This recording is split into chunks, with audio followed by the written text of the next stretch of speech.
Shalom, Assalamualaikum warahmatullahi wabarakatuh. Om Swastiastu, Nama Budaya, Salam Kebajikan. Perkenalkan, nama saya Kirin Hapo Gabriela Papiang, kelas A4, Keperawatan semester 2, mahasiswa Prodi Ilmu Keperawatan, Fakultas Keperawatan. Baiklah, saat ini saya akan membahas tentang Pancasila. Apa sih itu Pancasila? Pancasila adalah dasar negara Republik Indonesia.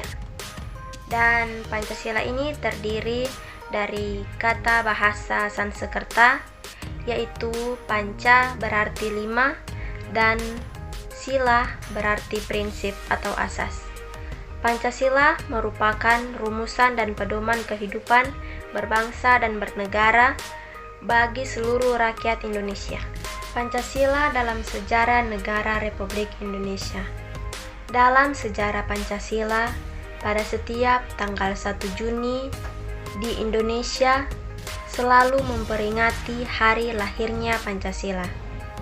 Hal itu ditandai dengan pidato yang dilakukan oleh Presiden pertama Indonesia, Soekarno, pada tanggal 1 Juni 1945 dalam sidang Dokuritsu Junbi Dosakai, Badan Penyelidik Usaha Persiapan Kemerdekaan. Pidatonya pertama kali mengemukakan konsep awal Pancasila yang menjadi dasar negara Indonesia. Selanjutnya, sumber historis, sosiologis, yuridis, dan politis pendidikan Pancasila. Yang pertama, sumber historis. Dalam era reformasi bangsa Indonesia harus memiliki visi dan pandangan yang kuat, nasionalisme, agar tidak terombang-ambing di tengah masyarakat internasional. Hal ini dapat terlaksana dengan kesadaran berbangsa yang berakar pada sejarah Indonesia. Secara historis, nilai-nilai yang terkandung pada setiap sila Pancasila sebelum dirumuskan dan disahkan menjadi dasar negara Indonesia. Sebab asal nilai-nilai Pancasila ini tidak lain adalah dari bangsa Indonesia sendiri atau bangsa Indonesia karena kausa materialis Pancasila. 2. Sumber sosiologis. Bangsa Indonesia mendasarkan pandangan orang bermasyarakat, berbangsa, dan bernegara pada suatu asas kultural yang terkait dan melekat pada bangsa itu sendiri. Nilai-nilai kenegaraan dan kemasyarakatan yang terkandung dalam sila-sila Pancasila merupakan hasil konseptual dan hanya merupakan hasil karya bangsa Indonesia yang diangkat dari nilai-nilai kultural yang terkait dengan proses pemikiran filosofis para pencari negara. 3. Sumber yuridis. Landasan yuridis, hukum, perkuliahan pendidikan Pancasila di perguruan tinggi mengatur dalam Undang-Undang Nomor 2 Tahun 1989 tentang Sistem Pendidikan Nasional. Pasal 39 menyatakan isi kurikulum setiap jenis, jalur, dan jenjang pendidikan yang diminta pendidikan Pancasila, pendidikan agama, pendidikan kewarganegaraan. 4. Landasan politis. Pancasila sebagai dasar politis negara dan pandangan politis bangsa Indonesia, oleh karena itu telah menjadi landasan moral untuk merealisasikan setiap bidang kehidupan bermasyarakat, berbangsa, dan bernegara. Selanjutnya, Pancasila sebagai dasar dan ideologi negara. Pertama, mampu melakukan penyimpulan bahwa Pancasila sebagai dasar negara Republik Indonesia dengan memberikan berbagai rasionalitas. Yang kedua, menunjukkan hasil pembelajaran melalui analisis pemahaman Pancasila yang hidup dalam setiap tata peraturan perundang-undangan yang ada di Indonesia. Yang ketiga, dalam kondisi semangat jiwa Pancasila dalam tata peraturan, mahasiswa mampu mengidentifikasi nilai-nilai Pancasila apa saja yang hidup atau menjiwai tata peraturan tersebut. Yang keempat, menguasai pengetahuan hubungan Pancasila dengan pembukaan Undang-Undang Dasar Negara Republik Indonesia tahun 1945, penjabaran Pancasila dalam batang tubuh Undang-Undang Dasar Negara Republik Indonesia tahun 1945, dan implementasi Pancasila dalam pembuatan kebijakan negara dalam bidang politik, ekonomi, sosial, budaya, dan pertahanan serta keamanan. Yang kelima, menunjukkan hasil pembelajaran dengan cara membandingkan, mempersamakan, dan membedakan Pancasila dengan ideologi-ideologi besar lainnya di dunia. Yang keenam, menguasai pengetahuan tentang perbandingan antara Pancasila dan liberalisme, Pancasila dan komunisme, serta pemahaman hubungan Pancasila dan agama. Pancasila sebagai sistem filsafat, etika, dan dasar nilai perkembangan ilmu.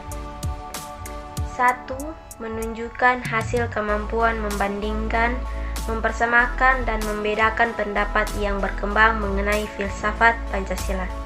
Yang kedua, dalam kondisi perbedaan sudut pandang, diharapkan mampu menganalisis dan membuat suatu keputusan berdasarkan pemahaman setelah mengkaji secara mendalam tentang filsafat Pancasila. Yang ketiga, menguasai pengetahuan tentang pengertian filsafat Pancasila dan hakikat-hakikat Pancasila dalam Pancasila. Dan yang keempat, mampu melakukan kajian dengan proses kajian pemanfaatan literatur yang dapat menghasilkan kajian tentang Pancasila sebagai etika kehidupan bermasyarakat, berbangsa, dan bernegara.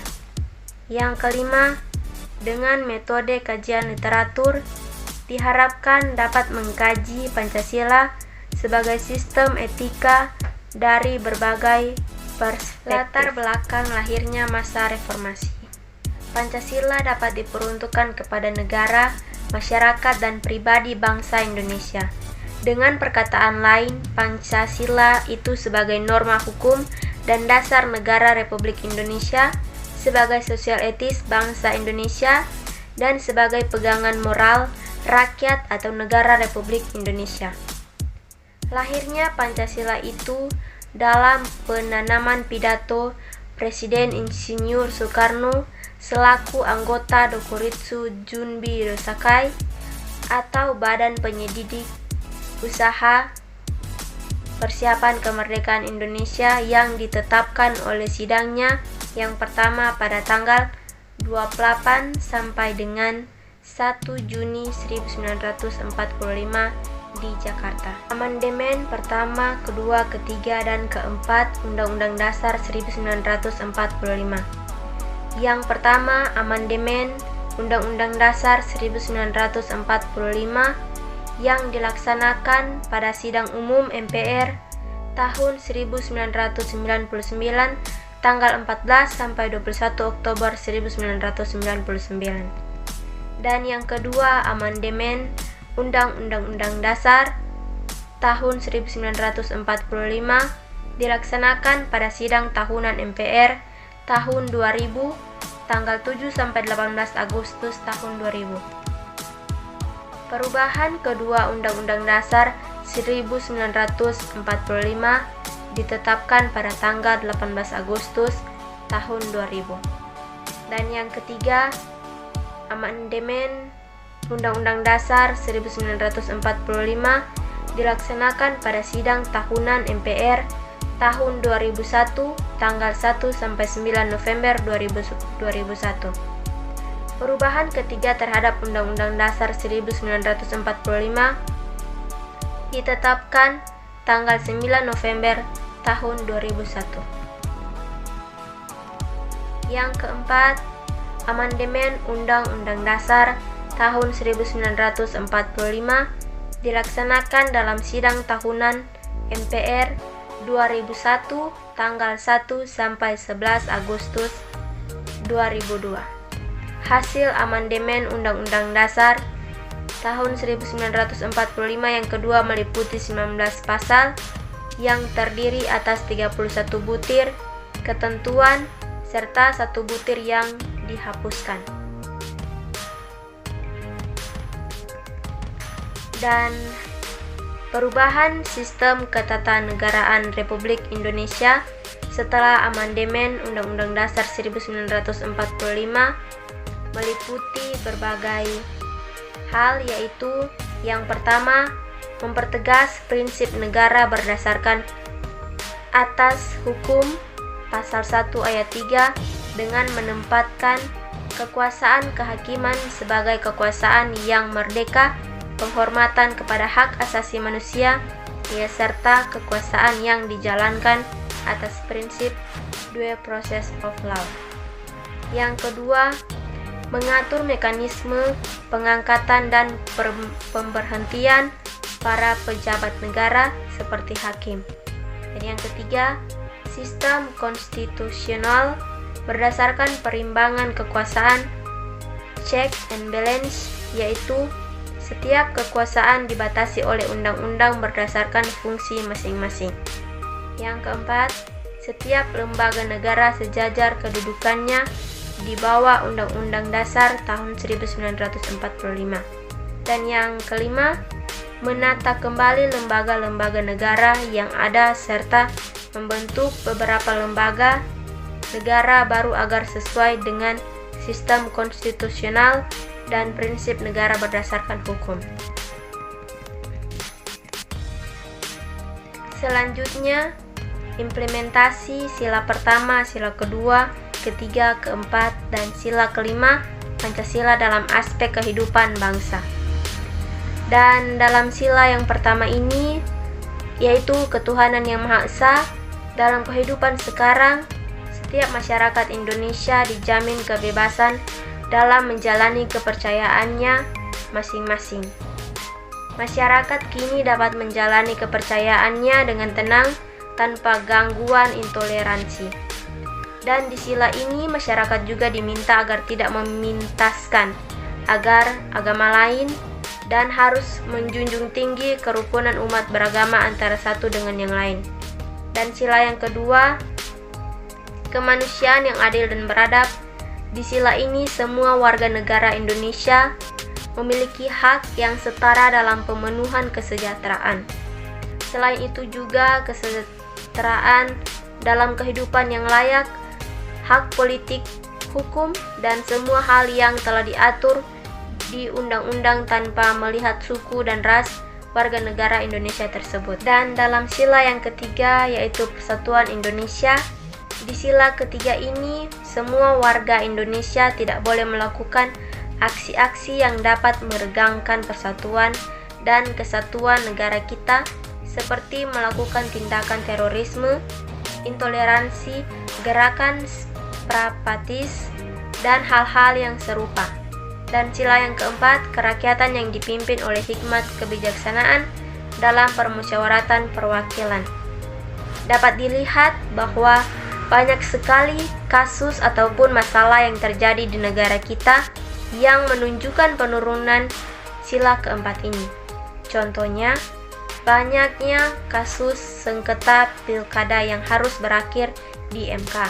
Dan dalam sila yang kelima ini, yaitu keadilan sosial bagi seluruh rakyat Indonesia, di sila kelima ini dapat dilihat bahwa tujuannya adalah agar seluruh warga negara Indonesia mendapat kesejahteraan dan keadilan yang merata.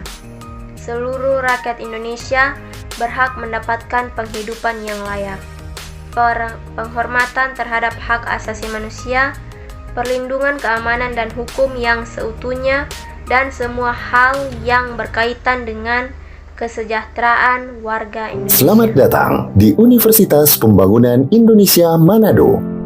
yang terletak dekat dengan kawasan bisnis Bahu Mall Manado. Tempatnya di Kelurahan Bahu, Lingkungan 3 Manado, sangat strategis di pusat kota Manado. Dibangun di atas lahan seluas 2,5 hektar, Universitas Pembangunan Indonesia Manado berdiri megah dengan ruangan 7 lantai, terdiri dari ruangan kelas, ruangan kantor, perpustakaan, laboratorium komputer, laboratorium keperawatan, pengadilan semu, dan laboratorium bahasa, kantin, serta rooftop di lantai atas. Universitas Pembangunan Indonesia Manado memiliki 6 fakultas dengan program studi, yaitu Fakultas Pertanian, Prodi Agribisnis, Fakultas Hukum, Prodi Hukum, Fakultas Teknik, Prodi Teknik Elektro dan Teknik Sipil, Fakultas Ilmu Sosial Ilmu Politik, Prodi Ilmu Politik, Fakultas Sastra, Prodi Sastra Inggris, Fakultas Keperawatan, Prodi Ilmu Keperawatan, dan Profesi Nurse.